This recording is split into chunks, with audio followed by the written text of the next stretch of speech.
Salut, bienvenue dans cette troisième vidéo sur la série de la chenille. Aujourd'hui, on va parler des avantages. Si tu as des problèmes d'érythème fessier, de couches qui débordent, qui fuient dans tous les sens, si tu as galéré avec l'apprentissage de la propreté pour ton aîné et que tu n'as pas envie de revivre ça ou que tu as entendu tes copines qui galèrent grave, reste bien jusqu'au bout.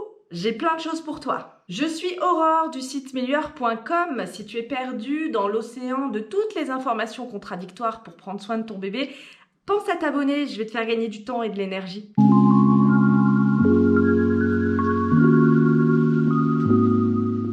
Les avantages de la chenille, si tu as bien suivi les autres vidéos, c'est que déjà tu finis par bien comprendre quels sont les rythmes d'élimination de ton bébé. Et donc tu sais, même sans pratiquer à fond la chenille, tu peux caler tes rythmes de change et être sûr que quand tu changes la couche de ton bébé, il va pas faire pipi 5 minutes après pour passer 3 heures dedans, ce qui est fortement désagréable. Donc même sans faire la chenille à fond, tu peux déjà juste ancrer dans ta routine, quand tu changes ta couche de ton bébé, tu lui proposes d'éliminer enroulé au-dessus d'un lavabo, au-dessus de la baignoire, au-dessus des toilettes. Et ça peut être juste ça, déjà, de te garantir que quand tu vas lui mettre une couche propre, et derrière, il va rester un maximum de temps au sec. Et qu'en chenille, l'érythème fessier, ça n'existe pas. Enfin, peut-être qu'il y en a qui l'ont vécu. Moi, sur 3 enfants, même pour les poussées dentaires, des petites irritations à certains moments pendant leur période de greffe de peau éventuellement, mais des trucs soft qui, avec un peu d'argile blanche... Qu'est-ce qui crée les rougeurs? C'est la macération de l'urine et des selles qui sont très acides, et c'est le fait de rester au contact de la peau de manière prolongée, ça va attaquer véritablement la peau. Donc pour l'intégrité physique, la chenille, si tu as des problèmes de rougeur, vas-y... ça va te sauver. Lisa a eu de l'eczéma de la tête aux pieds, mais je crois que la seule zone qui était épargnée, c'était bien la zone du siège. J'ai eu des petits passages, j'arrive même pas, j'essaye de faire l'effort d'essayer de m'en souvenir. Je crois que j'ai eu des passages pendant leur greffe du pot, où là, elles étaient plus avec leur couche. Mais comme je changeais tout le temps de suite, c'était vraiment, comparé à ce que j'ai pu voir chez d'autres bébés, c'est incomparable. Je peux même pas parler d'érythème fessier chez mes enfants. Il y a eu des passages avec des petites rougeurs. Voilà, c'est tout. Les constats très fréquents, c'est que les enfants en chenille vont être propres plus tôt, généralement entre 18 mois et 2 ans. Donc dans le milieu de la chenille, être propre, c'est une expression... qu'on continue d'utiliser juste pour être compris par la majorité des gens. Il y a beaucoup de débats sur quel champ lexical utiliser. La plupart du temps, les enfants en jetable acquièrent la propreté entre 2 et 3 ans, et ça peut aller jusqu'à 4 ans. En fait, plus les industriels, ils augmentent la capacité d'absorption et la capacité de maintien d'effet au sec, plus tu vas rallonger ce temps-là.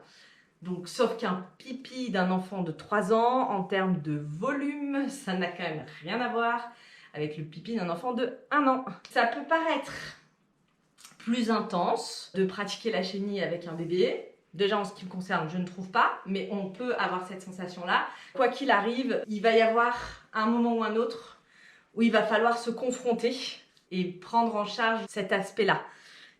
Et moi, je trouve ça beaucoup plus facile et beaucoup plus simple de s'en préoccuper dès le départ plutôt que de reporter, où là, quand on atteint l'âge de 2, 3, 4 ans, c'est beaucoup plus compliqué. L'objectif de la chenille, ce n'est pas d'obtenir la propreté le plus tôt possible.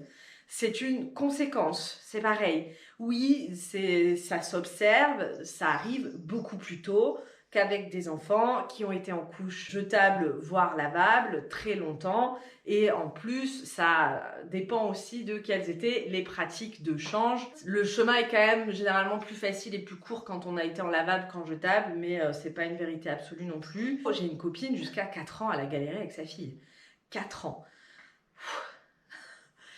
Et elle me voyait avec Tania, elle disait « Si tu savais comme je regrette de ne pas avoir fait ça ». Elle en pouvait plus, elle savait plus quoi faire. Alors ça tombe bien, c'était une copine qui était dans un projet d'instruction en famille, donc il n'y avait pas cette pression de l'école, mais j'en ai vu d'autres aussi, des mamans, et ça regorge partout sur les réseaux. C'est mon Dieu, comment je vais faire, panique à bord, mon gamin il rentre à l'école, il n'est pas propre quoi. Et l'entrée à l'école c'est 3 ans quand même, donc c'est très très fréquent.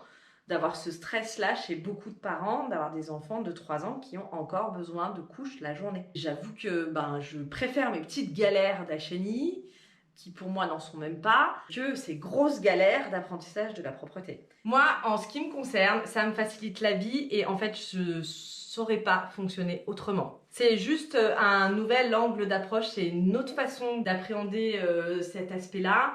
C'est un autre paradigme en fait. Donc c'est sûr que mes bébés, ils ressemblent pas aux bébés des catalogues.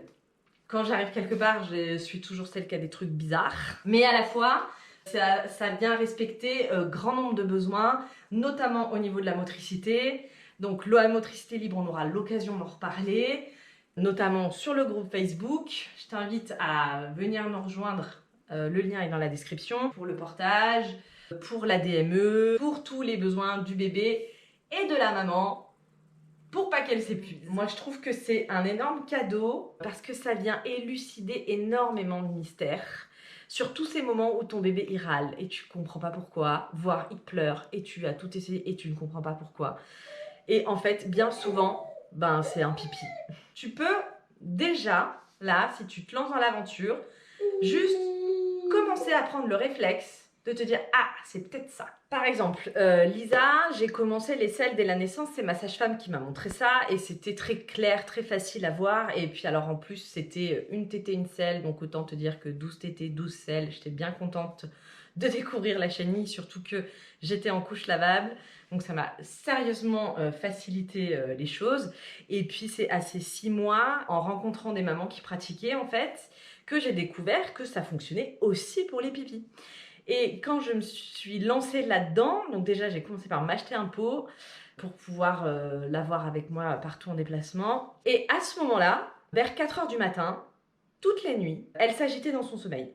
J'avais beau la mettre au sein, elle ne voulait pas de mon sein. Je ne sais plus ce que je faisais, je tentais des milliards de choses et ça pouvait durer 1 heure comme ça, où au final je ne dormais pas, puisqu'elle s'agitait énormément. Moi ça me maintenait en éveil. Je me suis dit, tiens, on va essayer.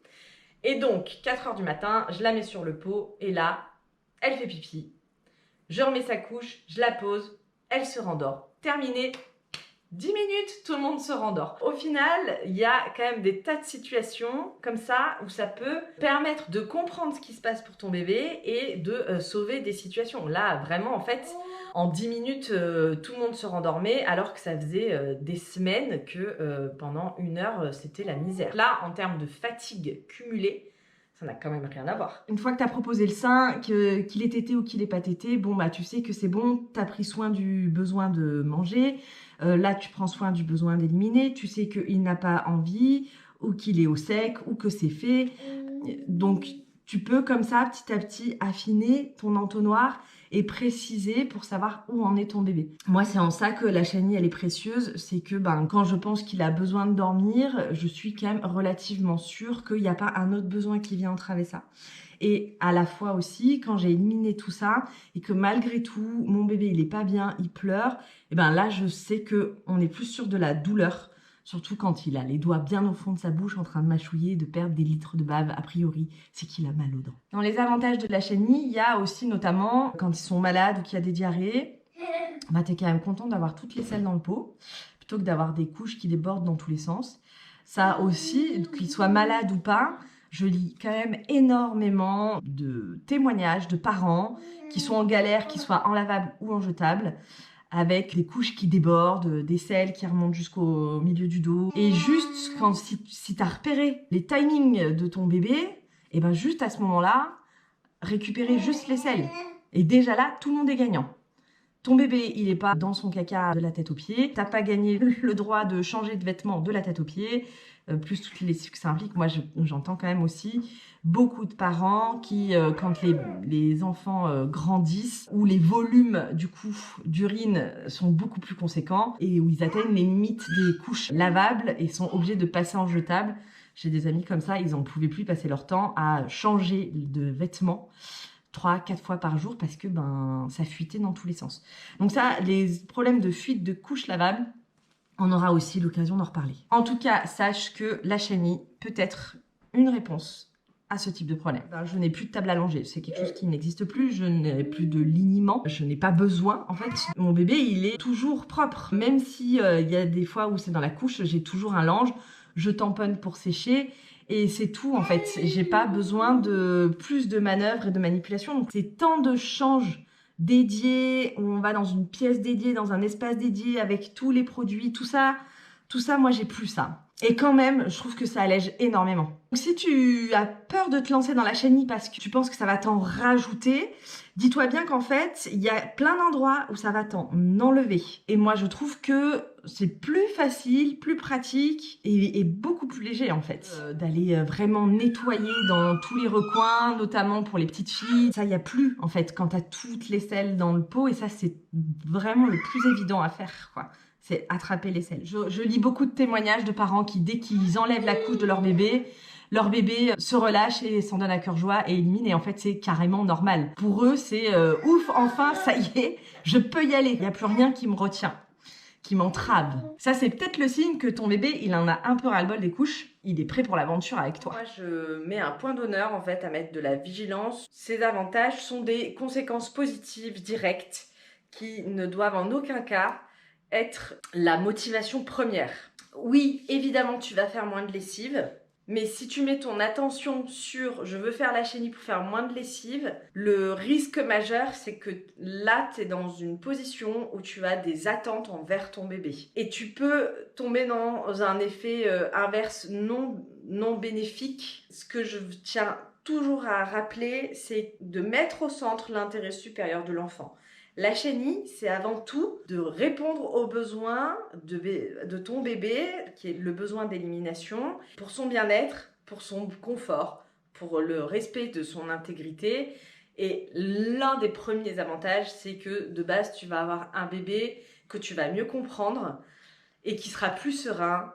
Et de manière générale, c'est valable pour tous les besoins. Plus tu réponds aux besoins de manière adaptée et plus tu vas créer une relation de confiance avec ton bébé. Et ça va avoir des impacts au quotidien, en fait, dans son comportement. Il sera beaucoup moins agité, il sera beaucoup plus tranquille, parce qu'en fait, il a confiance en toi, il sait que tu es là. Les conséquences positives qui vont avec, c'est des bébés qui très vite ne font plus pipi la nuit.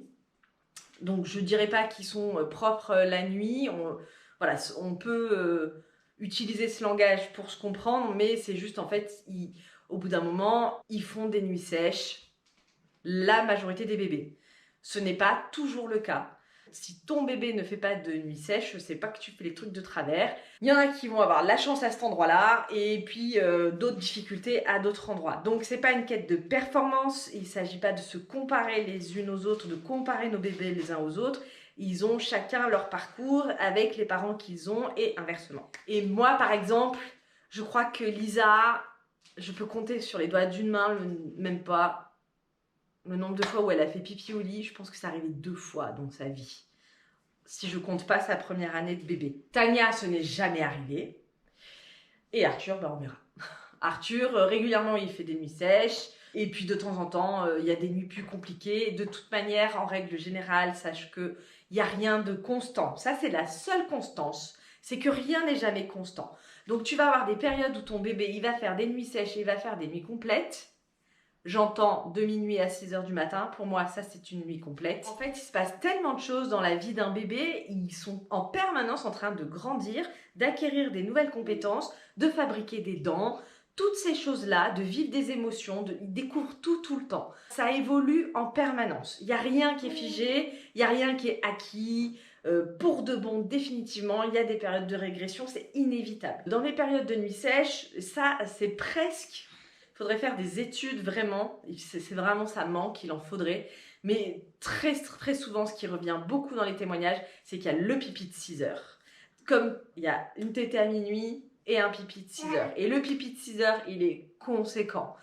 Donc sur des périodes où il se réveille et il signale le pipi il est dans le pot, et il y a des périodes où c'est moins le cas, c'est généralement là que je vais remettre le long-lit avec une couche. Il y a des journées où clairement il n'y a pas un insert qui est mouillé, ça se ressent direct sur les lessives. Et il y a des jours où il n'y a rien à faire, on le met sur le pot et il va pisser 2 minutes après. Et voilà, c'est une journée où bah, les couches, les inserts sont là pour ça. Et je fais un peu plus de lessive.